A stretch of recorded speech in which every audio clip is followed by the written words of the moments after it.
Yes! Finally, Xenophobia FC is going home. Finally, Xenophobia FC is going home. And to make the matter sweet, they are going home before the 30th, as predicted. They are going home before the 30th. Yes! I asked myself, why did God allow these people to qualify to the round of 32? They realized if you leave the group stages, it's called disqualification. But after that, it is called knockout. Yes! So South Africa were not disqualified. No, they were knocked out. They were knocked out. Yes. South African players, instead of training for the round of 32, they were busy watching Jonas. They were busy watching Jonas.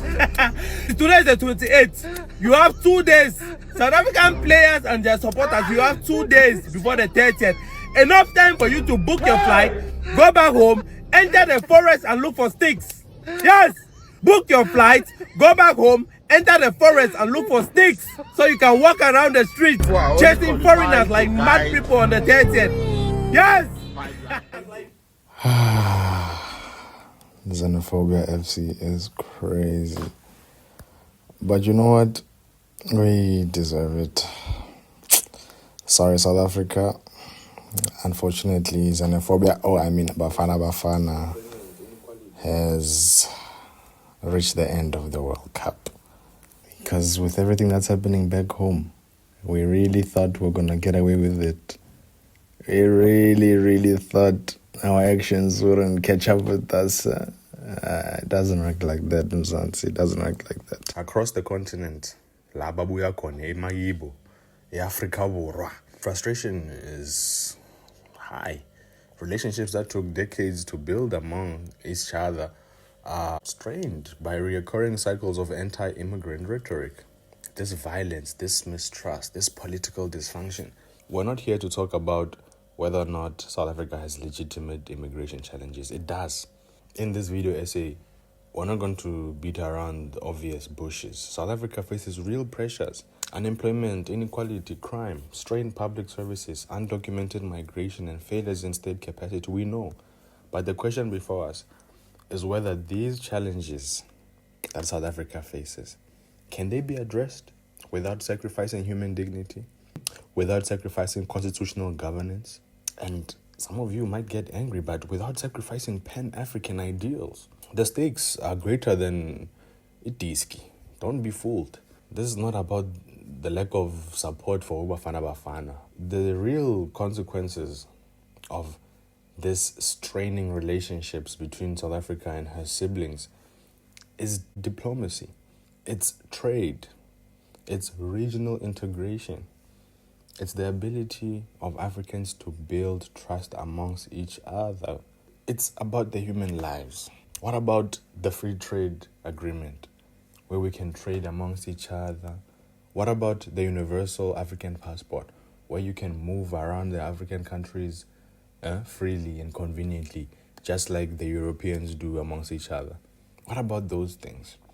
If migration is managed through fear, misinformation, and anger, then both citizens and the migrants lose. If migration is managed through evidence, through law, through cooperation, then Africa has an opportunity to demonstrate that unity and sovereignty can exist together. This conversation is not about choosing sides. It's about understanding the reality, the local, on-the-ground reality. It's about identifying responsibility and finding solutions. Let's begin. My name is Sean Makena, Kiveleruchi, the Bapedi of South Africa. If you know anything about Bapedi of South Africa, we are mostly in Limpopo. We are related to the Basotho of Lesotho. We are related to the Batswana of Botswana. I have lived much of my life interacting with different African communities, both inside and outside our borders. I've lived in Mokopane, Limpopo. I've lived in Orkney, Northwest. I've lived in Witbank, Emalahleni. I've lived in Claremont, Newlands, Cape Town. I've lived in Lusaka, Zambia, Lilongwe, Malawi. I have friends and family and colleagues across the continent. But these experiences don't make me unique, and they don't make me an authority over African matters. What they do is remind me that the people we often debate, as we are going to do today, are human beings with names, histories, families, and ambitions. Some of them, they are like us in many ways, but some of them are different in many ways. The purpose is not to erase differences. The purpose is not to point fingers alone. The responsibility is important. Accountability is important, but we also have to follow up with restorative justice afterwards. So we need to understand each other, because if we understand what the other side is saying, then we are more likely to seek solutions rather than to fight. Let's give context. If you're not aware, the reason why Bafana Bafana has lost support from her African siblings is because there's been an increase in anti-immigrant violence and anti-immigrant rhetoric in South Africa. And this is not new. This has happened before, as detailed by brilliant researchers, of which I'll attach in the bio. What we're seeing here is a reoccurring cycle that is based on decades of overlapping issues. The economic inequality of South Africa, the historical exclusion that South Africans have gone through, the regional migration patterns that Southern Africa has seen, state capacity challenges in the modern day, the political frustration of the ruling parties, and repeated failures of these very ruling parties to manage public expectation. So we'll look into solutions, of course, but we should also establish important principles. One of them is the adherence to reality. And let's look at the truth on the ground. A debate cannot be built on an assumption. For example, South Africa is overrun by foreigners. But Statistics South Africa and their mid-year population estimates say that 63.1 million people currently live in South Africa, from what they estimate. Take that with a pinch of salt, of course. They can't count everyone. South Africa is too big and there's too many people. But 63 is a rough estimate, which is good.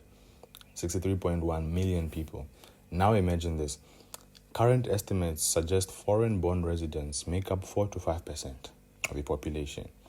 Let me give you an example. If Mzansi was a 100-seater bus, approximately 4 to 5 passengers would be foreign.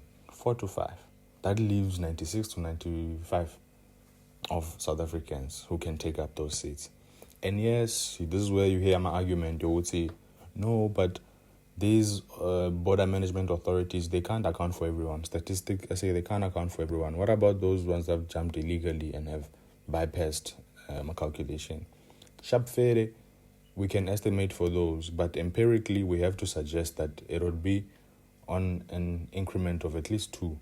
So if the stats suggest 4 to 5, so maybe there's an additional 2 that has bypassed there. Look, I'm not saying these are small numbers per se. It doesn't mean that the impact is not felt, especially where this 4 to 5, 4 to 7% is concentrated. Think about it. A small percentage concentrated in specific areas can create real pressures. Where are those specific areas? Well, those are the economic hubs where there's Imali, or Gauteng, or Pitori, or Durban, or Cape Town. And these are the same places that March and Dudula are popular. These are the same places that we've seen heightened xenophobic rhetoric and violence. The same places, small concentrated economic hubs where it's easy to see disparity, where economic opportunity is highly contested. Look, the conversation simply has to be based on evidence as we're moving forward. And we are going to use certain frameworks. One that we'll use now is one that will avoid a shouting match, a courtroom framework. Yes, we don't have the full mandate to determine legal guilt. We are not the high courts. We are not the NPA, the National Prosecuting Authority of South Africa. But we are communities and civic society who are engaging in this matter to test arguments of both sides.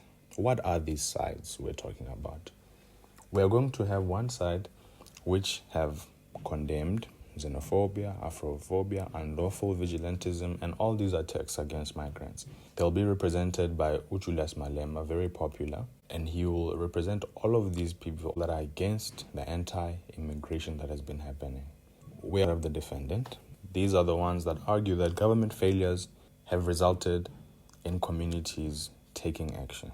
These are the people that are anti-illegal immigration. Some are anti-immigration in general. These are people that are combating drug ring crime lords. They are combating unjust recruitment for employment. And they're contesting public services such as ibhedlela, ikolo. These are the people, and they're going to be represented by Popular or Jacinta Ngobeswa Zuma.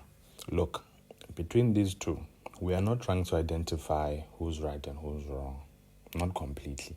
What we're trying to do is find the truth on both sides and find the harm and responsibility on both sides, because that's how it is. No one is scot-free. Let's look at the terms of conduct. 2 principles will guide this discussion. I want you to pay attention to this. These 2 are going to govern our conversation moving forward. This is what we're going to base both arguments of the accuser and the defendant. They have to base their arguments on this and any allegations or accusations. Principle 1 will be the right to human dignity. This is a humanitarian law.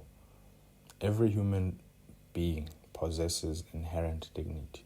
Whether you are South African born, whether you are a foreign national, whether you are innocent, or whether you are guilty, every human being possesses inherent dignity. It doesn't disappear because someone crossed their border. Principle 2, constitutional governance. The Constitution remains the highest authority. Yes, citizens may protest. Yes, citizens may demand reform. Yes, citizens may criticize government. But no individual organization or movement can replace the authority of the state.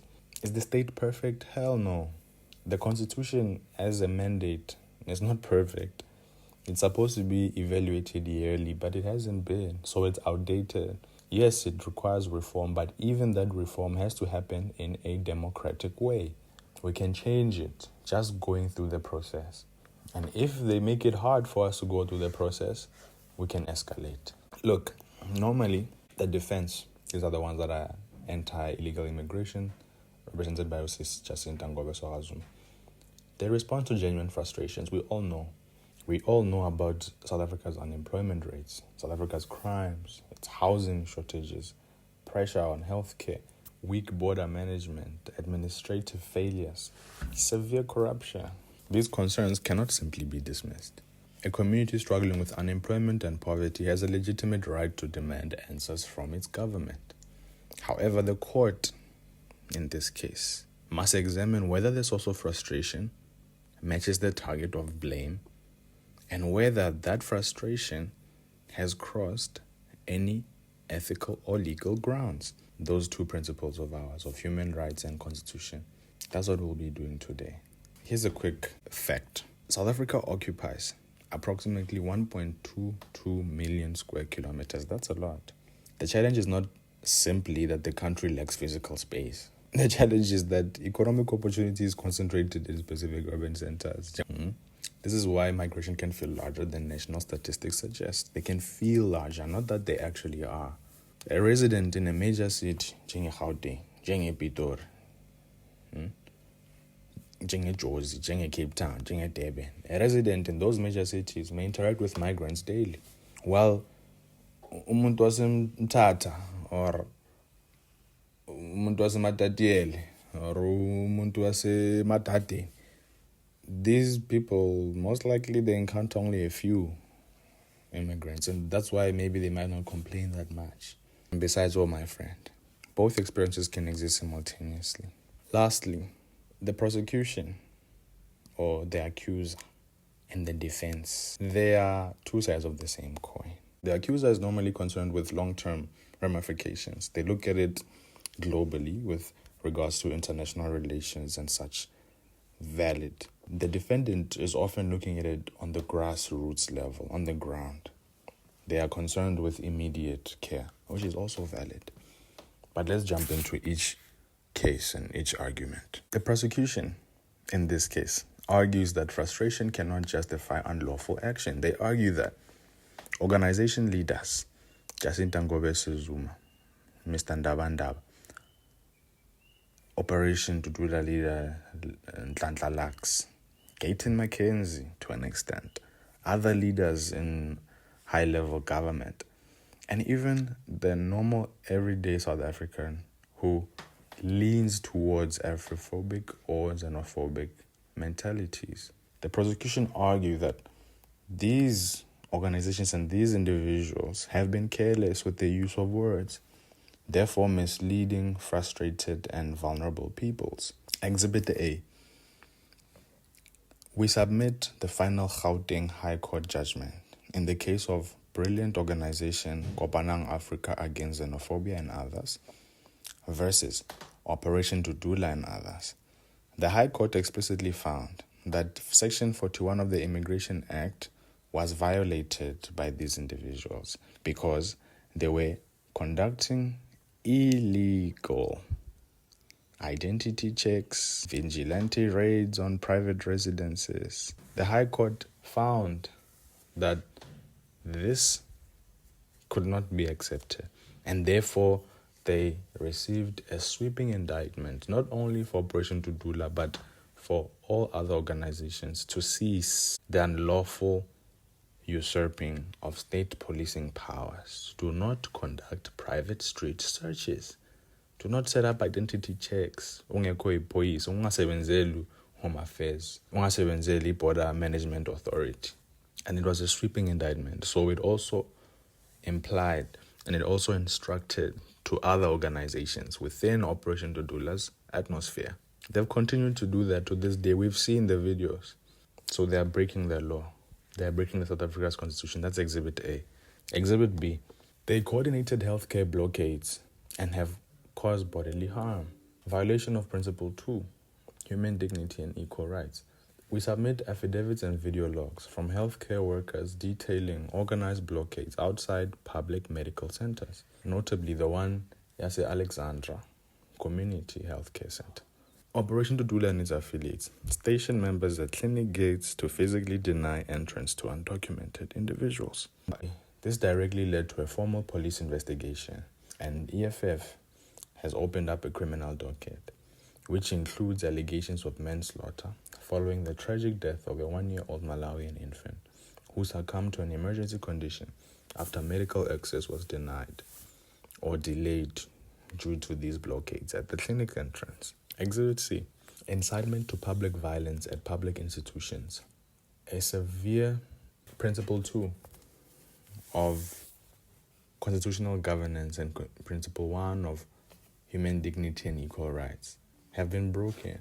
These people have a criminal case file open at the Point Police Station in Durban against leader Jacinta Ngobese.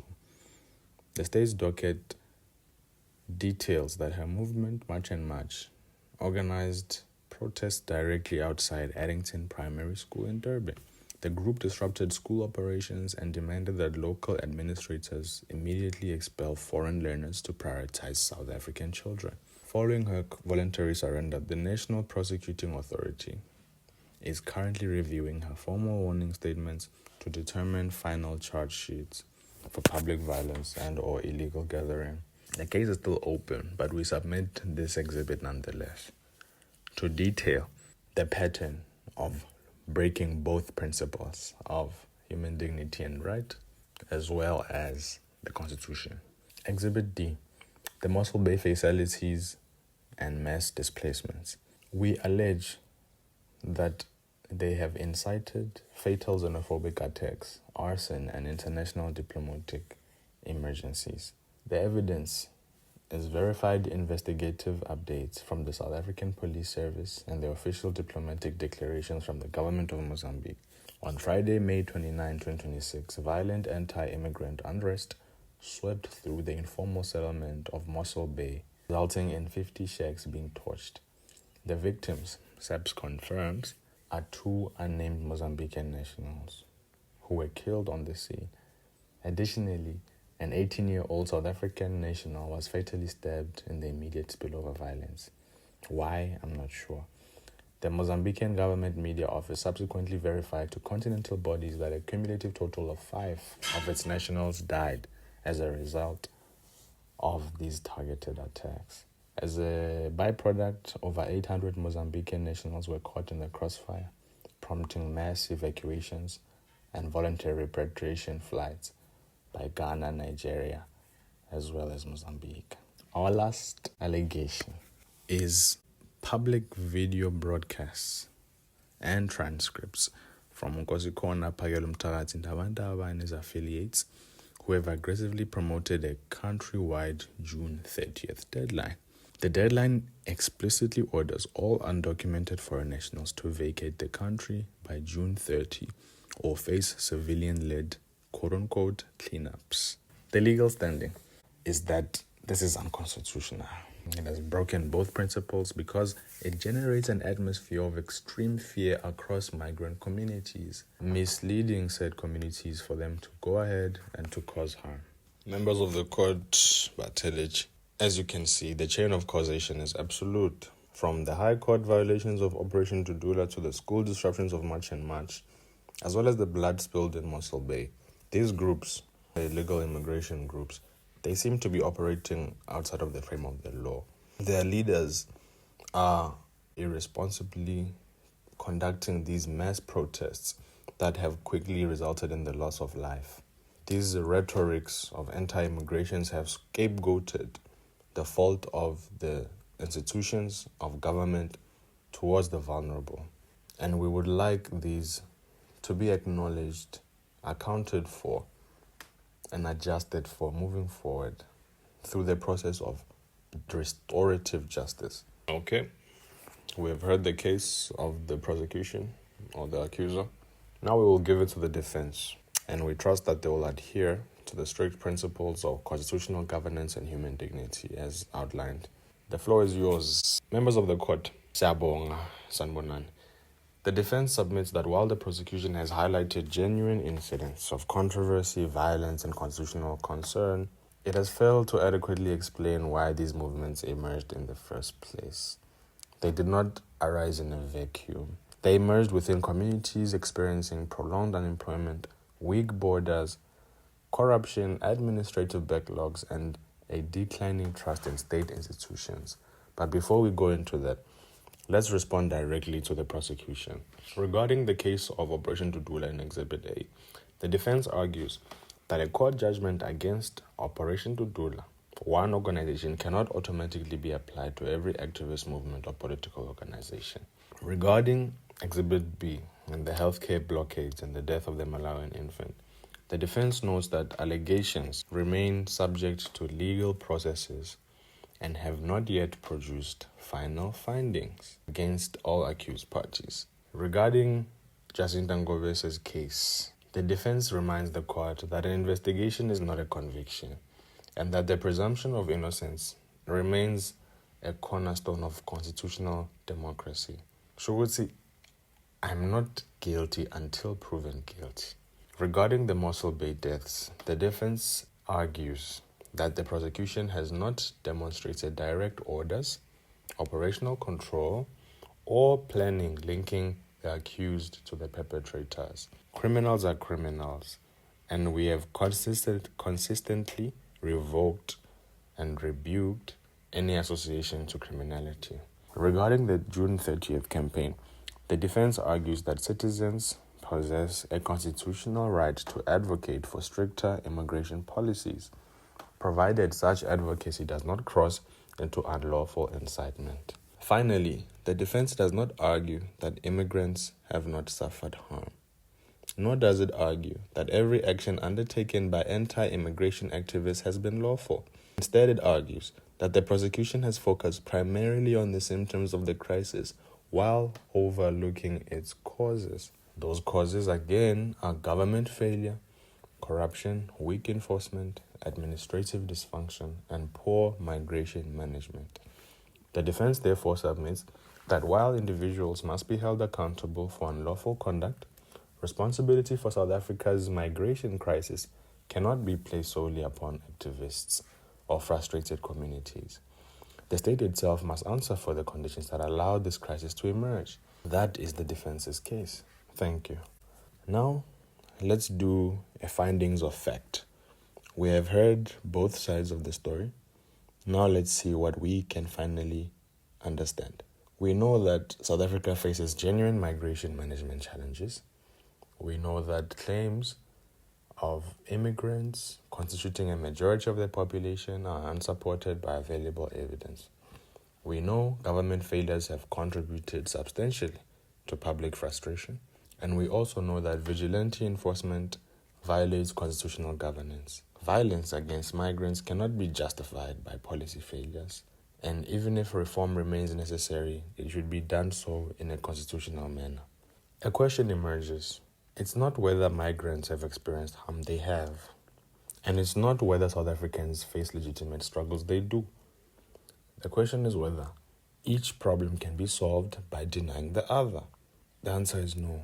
South Africa cannot solve migration challenges through vigilantism, but it can also not solve them through ignoring community frustrations. The solution requires compassion, competence, rights, and responsibilities. And we're going to look into them now. Government must improve. Before concluding into the verdict and into the solutions, I owe transparency. I'm not a neutral observer. I'm a pan-African humanitarian. I believe in a better Africa for her children, whether they live in Jozi, Lagos, Accra, Harare, Lilongwe, Nairobi, London, New York, Paris, Kingston, or anywhere across the African diaspora. I do not believe ordinary South Africans are the enemy, and I do not believe African migrants are the enemy. I believe the enemy has been failure of governance, failure of leadership, failure of accountability, failure of institutions, and failure of policy. My position is therefore not against South Africa. It is against Afrophobia, political negligence, and a system that allows Africans to fight one another while deeper problems remain unresolved. Let's look into the solutions. Government must improve, and it is clear that the president has not taken this lightly. Beyond the usual national broadcast, he called all the leaders of the different ministries that have, in tandem, led us to where we are now. They comprise the Interministerial Committee, the IMC, and these are his avengers. They will tackle this issue head on, and they are doing so. Chaired by Minister of Justice and Constitutional Development, Mamoloko Kubai, this committee, tasked with coordinating a cohesive government response to migration challenges, has been mobilized to implement a 5-point strategy. They will focus on security, on legal reform, and enforcement.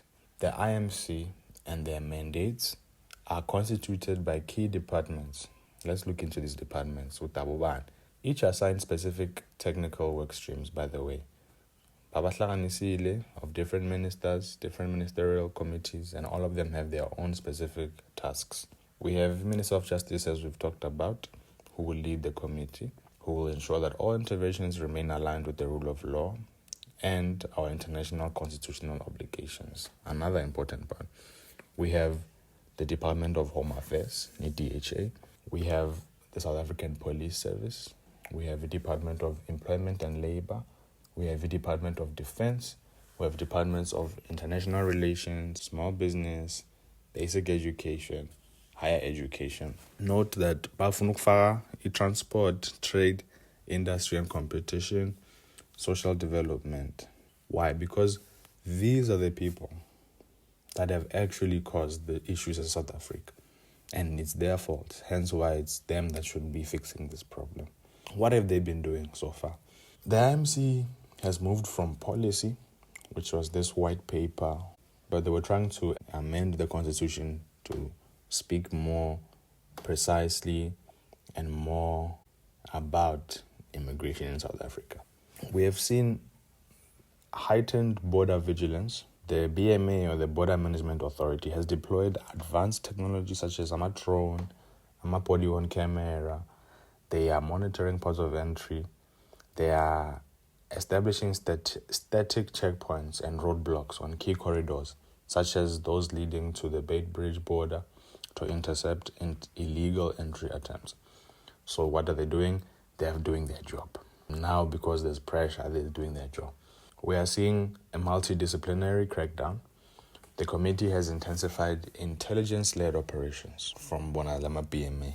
In the past month alone, these joint teams, BMA, Home Affairs, the police, labor, they have visited residential estates and industrial sites in provinces like the Western Cape, Gauteng, and KZN.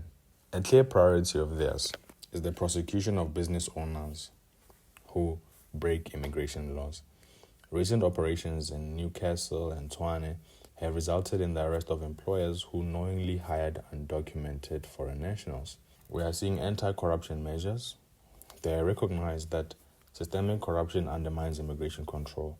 So the BMA has held awareness campaigns at ports of entry, such as the Oshuk border, to identify and close loopholes exploited by criminal syndicates, as reported by South African News.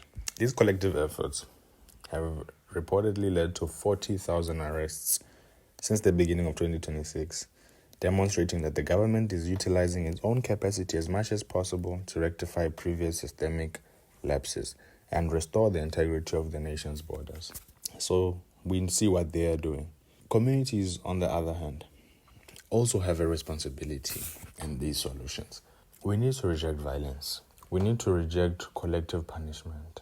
We use lawful channels to combat government and to combat economic problems.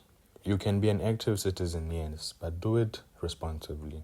We need to encourage a form of public, private, civil society collaboration that can challenge the state's monopoly on power. UCC has been going back and forth with the president on what the IMC is doing and what she sees as best and what she doesn't see as best. She has raised some very good points because she often frames the government's failure to secure borders or manage immigration as a breach of social contract, implying that when the state fails to monopolize these functions effectively and use them effectively, the public is forced to step in to protect their interests. But as we've seen, if not done responsibly, Vele is not right.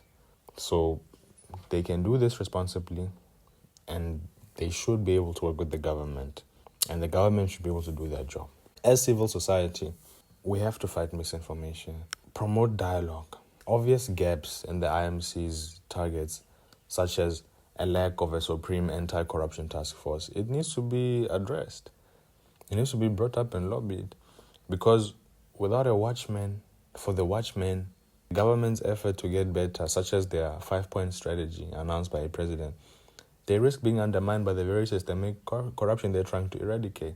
We need a super hawk-like agency who would have a mandate to investigate the departments themselves and who would possess the mandate to enforce internal department discipline and who will have a mandate to prosecute themselves. We need such a task force. Currently, the system is designed as a collaborative effort between multiple agencies, such as the Special Investigation Unit, the SIU, or Mahawks Valley, or the National Prosecuting Authority. They struggle with reactive mandates. They need the president's say-so on a lot of things. There's bureaucratic bottlenecks, and they themselves are susceptible to political interference. Currently, corruption within Home Affairs or at border posts is often handled internally, which many citizens perceive as ineffective and is prone to cover-ups. That's why corruption is so rampant in Home Affairs and in the BMA, in the Border Management Authority. Who's governing these people? Many countries have recognized the need for such an independent, highly empowered body to bridge the gap between oversight and actual enforcement. We look at examples like Hong Kong, who have the Independent Commission Against Corruption, the ICAC. They are cited as the gold standard, by the way. The ICAC operates independently of the civil service and the police. It's not like Hawks. The Hawks operate in the police structure still.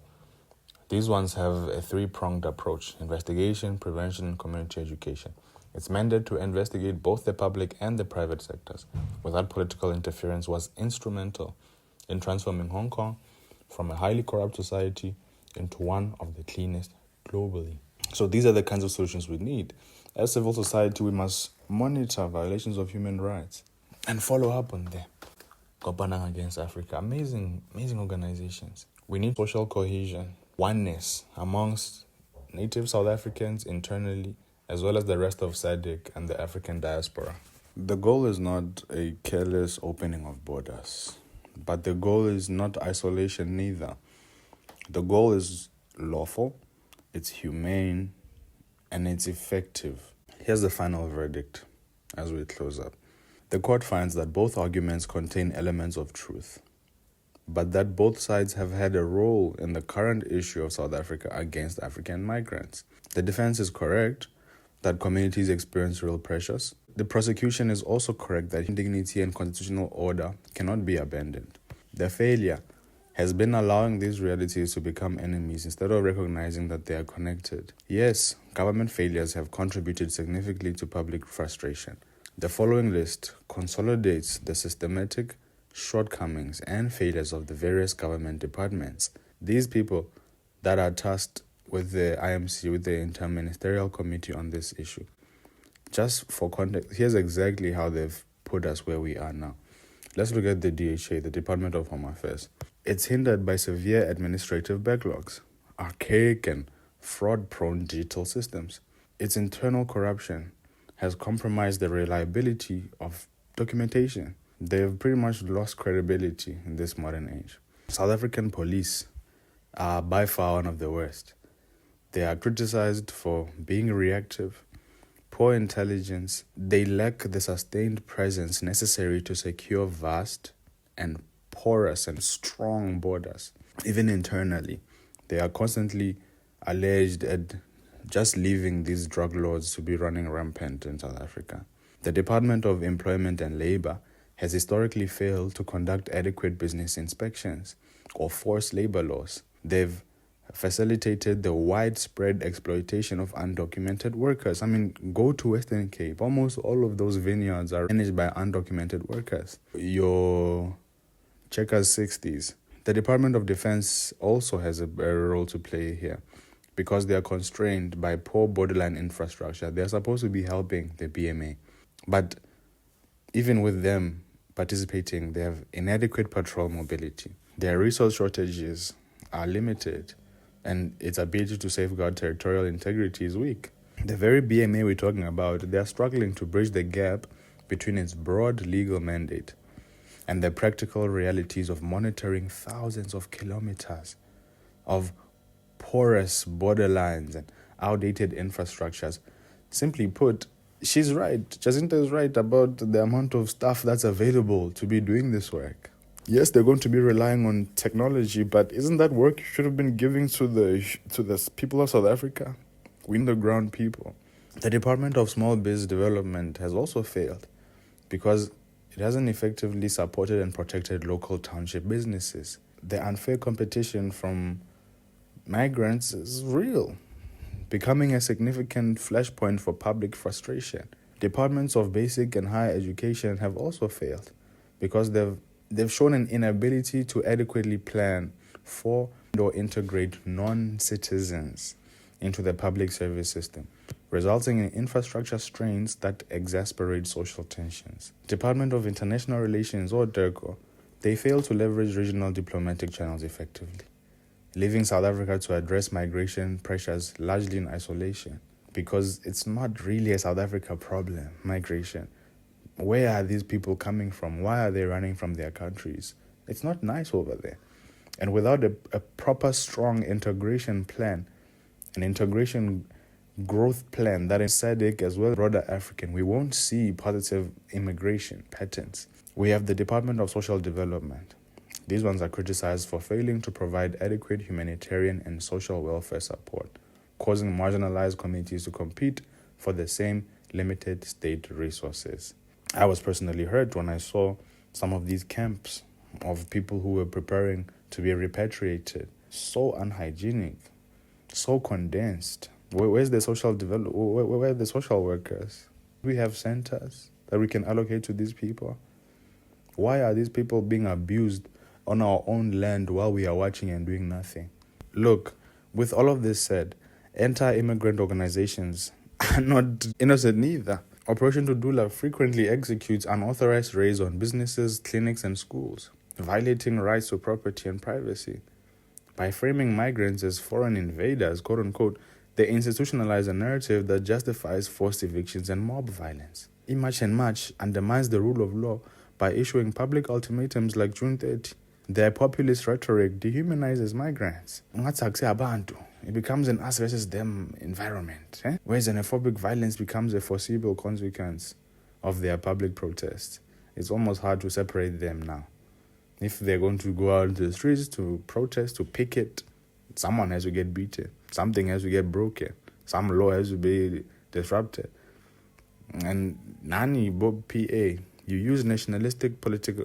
PA, MK to an extent, ANC to an extent, they use nationalist political rhetoric at times to challenge constitutional non-discrimination protections, effectively providing a legislative veneer that legitimizes social exclusion and hostility toward non-citizens. Leaders like Patriotic Alliance, like ANC, MK, their political rhetoric, if you listen to them carefully when they're having these, some of their meetings that they have amongst each other, they use terminologies that effectively provide legitimization for social exclusion and hostility toward non-citizens. Even if you are well-meaning, like i-organization Insizwa Ngobonsizwa Development Foundation, you end up executing parallel law enforcement operations without legal authority. You usurp the power of SAPS and BMA. They are focused on protecting quote-unquote townships, economies through the removal of non-citizens. It normalizes vigilante harassment against foreign-owned small businesses, whether they want to admit it or not. June 30th is the deadline or else. Then you think that or else won't invite chaos. Ultimately, these combined failures, characterized by poor interdepartmental coordination, the government and its failure, and the rise of vigilante groups exploiting government failures, they've led us to this point. South Africa is having a tough time in the World Cup, and maybe if her people was supporting her, we would be seeing a different story. But hey, they've pushed for the first time in history against all odds. She moves to the knockoff stage. It's just sad that her only fan outside of South Africa is the team that beat them in their opening match at the World Cup. Their future in the World Cup is not looking good. The ultimate warning for South Africa is clear. If the country continues down this path of anti-immigrant rhetoric and systematic dysfunction, it faces continental isolation. By letting internal scapegoating erode this alliance with our fellow African countries that took decades to build, South Africa is actively dismantling its own status as a continental leader. Forget about SADC chairpersons, forget about African Union chairpersons, forget about the cases we are having in the ICJ on the global stage. True national sovereignty cannot be achieved through a fortress mentality or a lawless vigilantism. For us, it requires a unified nation that respects both the rule of law and the foundational spirit of Ubuntu. If South Africa fails to bridge the gap between state enforcement and civic frustration, it will soon find herself economically detached, diplomatically alienated, and morally bankrupt on the global stage. Because who are you to tell us that we can't genocide if you are genociding on your own land? Change does not happen in a vacuum, I know. It begins when we dare to look at our realities honestly. Look, it is my deepest hope that this video essay has done its job to inform you, to shake up any complacency that you might have, and to breathe new life into this civic and local matter. For me, this is not just a theoretical discussion, and I know I'm not the only one. This is the defining blueprint of my life's work. I've managed local grassroots communities like our community NPC in Mpumalanga. I've been youth chairperson. I've been secretary. I'm a public speaker. I'm a creative director. I see the hunger for progress everywhere I go. My journey as a traveling digital nomad has proven that the heartbeat of African excellence transcends geographic boundaries. We are connected by a shared duty to protect and to progress our people. From the courageous activists on the front lines Okopanang Africa Against Xenophobia, to international organizations such as UNESCO, lawyers and creators and researchers and philosophers who are coming together as a coalition of men and women who are actively rewriting Africa's narrative and helping the cause. We are securing a legacy of radical positive change for Mother Africa and her diaspora. The work continues, the movement is growing, and the future is ours to safeguard. For the issue facing South Africa and her siblings, you've heard both sides of the story. Now it's time for you to make your verdict. Court is adjourned. Thank you for watching, and I'll see you on the next one.